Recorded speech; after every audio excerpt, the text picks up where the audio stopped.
प्रभु का धन्यवाद करते हैं महान परमेश्वर का आज के दिन के लिए। मैं प्रभु यीशु मसीह के नाम में आप सबका स्वागत करता हूं। प्रभु यीशु मसीह के नाम में आप सबको शांति और आशीष मिले। आइए आज के वचन की ओर चलते हैं। यहाँ पे लिखा है लूका 18 अध्याय हम पढ़ेंगे। ये सबसे अच्छा अध्याय है, ज़्यादातर फेमस अध्याय है, सबने पढ़ा हुआ तकरीबन। इसमें प्रार्थना के विषय में है। तो यहाँ हम देखते हैं पहली आयत में क्या कहता है। फिर उसने इसके विषय में कि नित्य प्रार्थना करना और हियाव नहीं छोड़ना चाहिए, उसने यह दृष्टांत कहा। यीशु मसीह ने हमें बताया, वहां पे वो बात कर रहे हैं, वो कहने लगे कि नित्य प्रार्थना करनी है और हियाव नहीं छोड़ना है। इस विषय में उन्होंने एक दृष्टांत कहा। अब क्या लिखा है, किसी नगर में एक न्यायी रहता था जो ना परमेश्वर से डरता था ना किसी मनुष्य की परवाह करता था। उसी नगर में एक विधवा भी रहती थी जो उसके पास आकर कहा करती थी, मेरा न्याय चुका, मुझे मुद्दई से बचा। कुछ समय तक वह ना माना, परंतु अंत में मन में विचार कर कहा, यदि मैं परमेश्वर से ना डरता और ना मैं मनुष्य की कुछ परवाह करता हूँ तो भी विधवा मुझसे सताती रहती है, इसलिए मैं इसका न्याय चुकाऊंगा। कहीं ऐसा ना हो घड़ी घड़ी आकर और अंत में मेरी नाक में दम करे। प्रभु ने कहा, सुनो, यह अधर्मी न्यायी क्या कहता है। इससे क्या परमेश्वर अपने चुने हुए का न्याय ना चुकाएगा जो रात दिन उसकी दुहाई देते रहते हैं? क्या वह उसके विषय में देर करेगा? मैं तुमसे कहता हूँ वह तुरंत उनका न्याय चुकाएगा।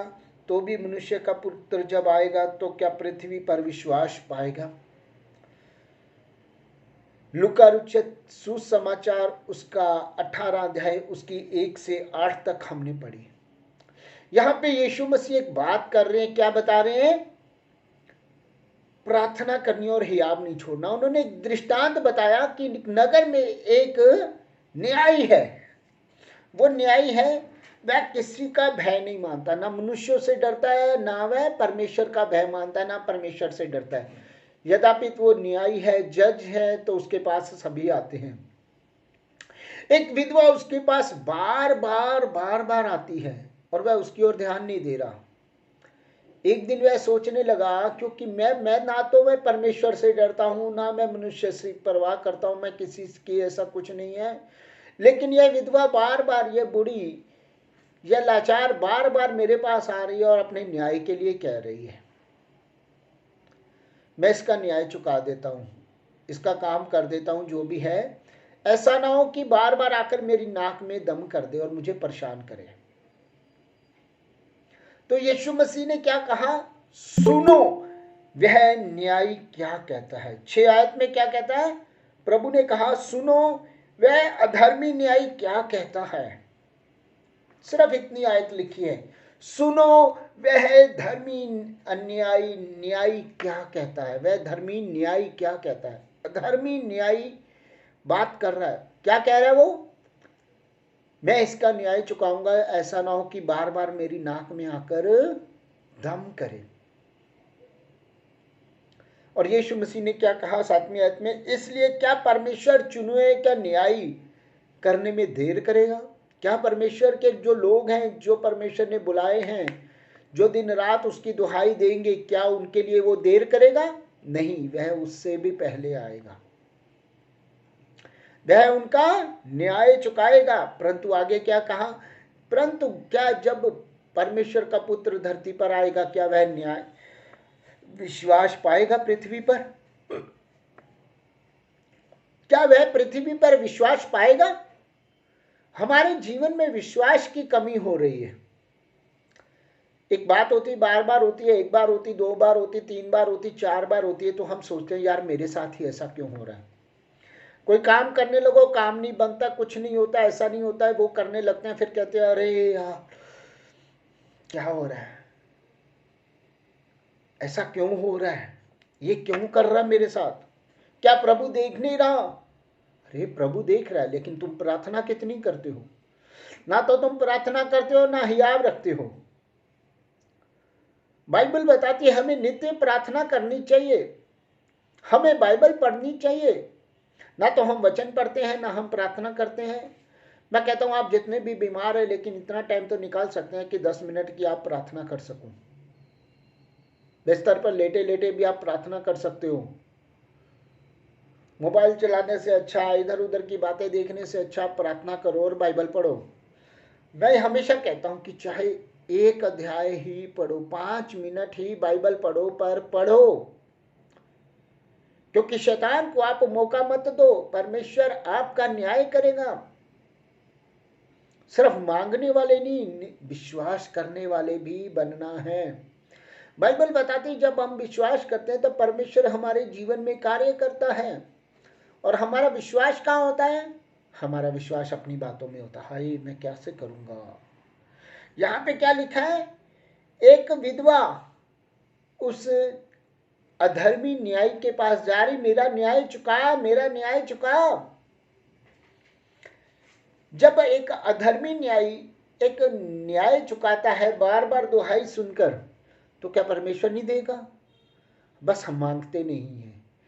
वे विधवा उसके पास जाकर कह रही थी, हे न्यायी मेरा न्याय चुका, हे राजा मेरा न्याय चुका, हे न्याय करने वाले मेरा न्याय चुका, मैं पीड़ित हूं, मेरी ये प्रॉब्लम है, मुझे बचाओ, मुझे अधर्मी लोगों के हाथ से बचाओ। वह बार बार चिल्ला रही होगी जाकर के। उसने कहा ठीक है मैं न्याय चुकाता हूं। हम कितनी बार परमेश्वर के पास जाकर के कहते हैं प्रभु मेरा ये कार्य है, या मैं भी इस मुसीबत में फंस गया हूं या फंस गई हूं। हमारे पास प्रार्थना के लिए टाइम नहीं होता, हम प्रार्थना नहीं कर पाते। हम कहते हैं प्रभु ठीक है, हम एक बार बोलेंगे प्रभु तेरा धन्यवाद, और दूसरों को कहेंगे हमारे लिए प्रार्थना करो। So what is this? क्या परमेश्वर दूसरों की प्रार्थना सुनने के लिए बैठा हुआ है? आपको प्रार्थना करनी है अपने लिए। मैं एक बार एक मीटिंग ले रहा था, तो एक व्यक्ति उस मीटिंग में ना आया और बड़ी अच्छी वहां पे गवाही देने लगा। गवाही दे रहा कि मैं आज तक प्रार्थना नहीं करता, लेकिन परमेश्वर मुझे हर चीज दे देता है, दे देता है, दे देता है। मैं पासवान का धन्यवाद करता हूँ, मैं उनको बताता हूँ, फोन करता हूँ मेरे लिए इसके लिए प्रार्थना करिए, और वो प्रार्थना करते। मैं कलीसिया के कुछ लोगों को बताता हूँ, वो मेरे लिए प्रार्थना करते हैं, और प्रभु मुझे दे देता है। बहुत प्रेज कर रहे। मुझे मैसेज देना था अभी थोड़ी देर बाद। पहले वो एक टेस्टामनी चला रहे थे, वो बता रहे थे हमारी चर्च के सबसे ऐसे भाई हैं, ये हैं वो हैं, बड़े अच्छे बिजनेसमैन हैं, ये हैं वो हैं। मैं कहने लगा प्रभु ऐसे लोगों के लिए आप देते हो कि जो प्रार्थना नहीं कर रहे, घुटने नहीं टेक रहे। तो प्रभु ने मुझे कहा जब तू मैसेज देगा तब मैं बताऊंगा, तब मैं बात करूंगा। मैं संदेश देने लगा तो प्रभु का आत्मा उतरा और उसने मुझसे बात करनी शुरू की, और मैंने वचन में जो प्रभु ने बताया कि आपके पास एक सिलेंडर है, गैस सिलेंडर है, कभी आस पड़ोस वाले से, कभी उसके पास जाके वो भरवा रहे हो। कितने दिन कोई भरवा के देगा? एक दिन कोई ना कोई इनकार कर देगा। अपना सिलेंडर क्यों नहीं लेते हो? ठीक इसी तरह कितनी देर तक आप दूसरों के ऊपर निर्भर रहना सीखोगे? खुद के लिए प्रार्थना क्यों नहीं करते हो? जिस दिन उसने आपके लिए प्रार्थना करनी बंद कर दी, उस दिन आपका क्या होगा?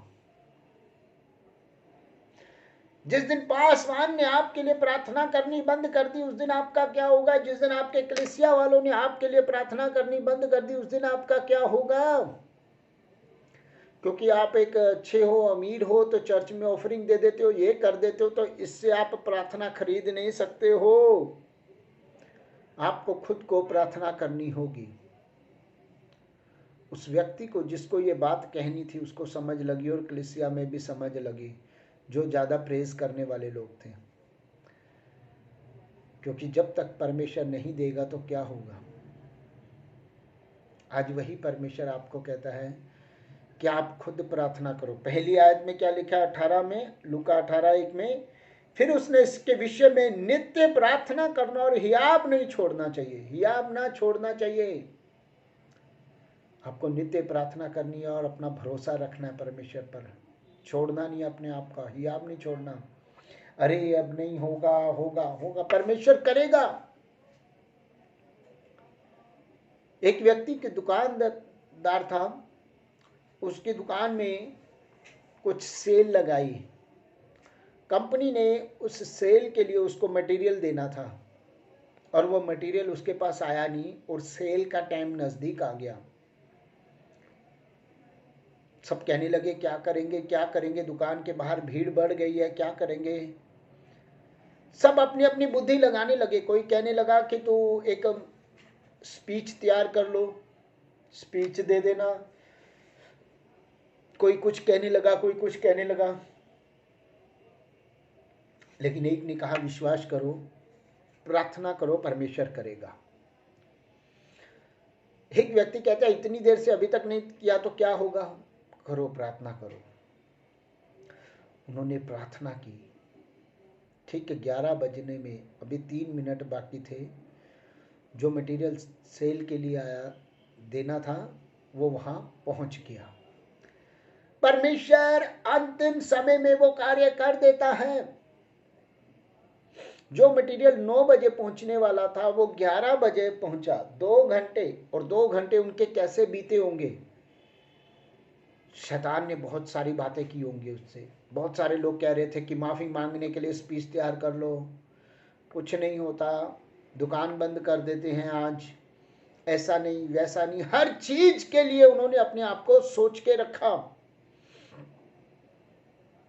लेकिन यहाँ पे जब विश्वास और प्रार्थना की बात आती है तो परमेश्वर वहाँ पे करता है।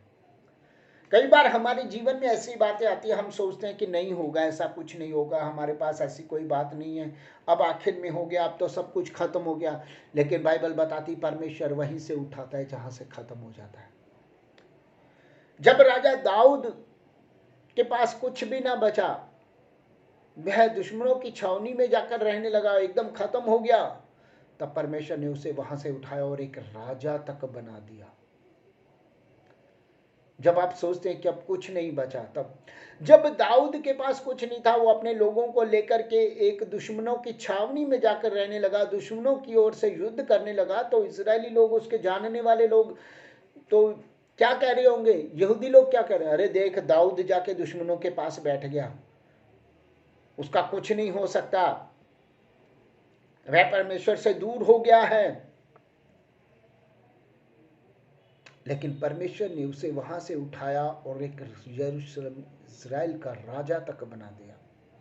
वही परमेश्वर आपको भी, जब आप परेशानी में होंगे, जहां पे आपको लगेगा कुछ नहीं हो सकता, वहीं से परमेश्वर आपको ऊंचा उठाएगा। कई बार हो सकता है आपके कार्य बार बार विफल हो रहे हो और आपके जीवन में कोई काम ना हो रहा, लेकिन परमेश्वर कहता है मेरे बेटे, मेरी बेटी, मैं तेरे पास आ चुका हूँ। आज आपको अपने आप को देखना कि आप परमेश्वर के कितने पास हो। कई बार ऐसी परिस्थिति में आ जाते हैं कि जहां लगता है कि कुछ नहीं हो सकता, लेकिन बाइबल बताती है हमें नित्य प्रार्थना करनी और हियाब नहीं छोड़ना। ऐसा ना हो जैसे जैसे समय निकट आया और आपका मन ढक ढक ढक ढक करने लगा और आपने प्रार्थना करनी छोड़ दी।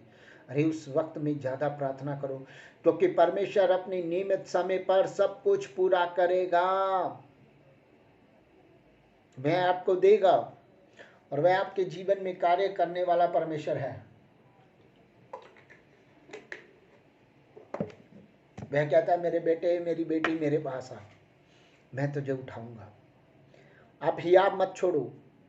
आपका कोई काम नहीं बन रहा तो डिस्टर्ब मत हो, परमेश्वर आपके लिए अच्छा करने जा रहा है, आशीषों से भरने जा रहा है आपको।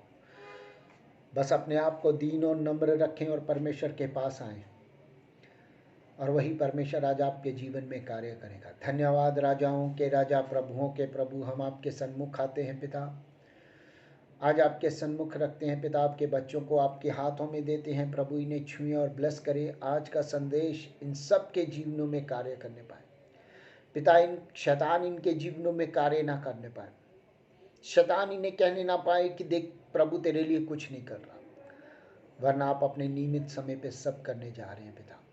और इन सब के जीवन में कार्य होने जा रहा है आज। जितने जन संदेश सुन रहे हैं, ऑनलाइन रिकॉर्डिंग सुन रहे हैं, उन सब के जीवनों में कार्य होगा। धन्यवाद करते हैं पिता, यीशु के नाम से मांगते हैं, सुनिए और ग्रहण करें।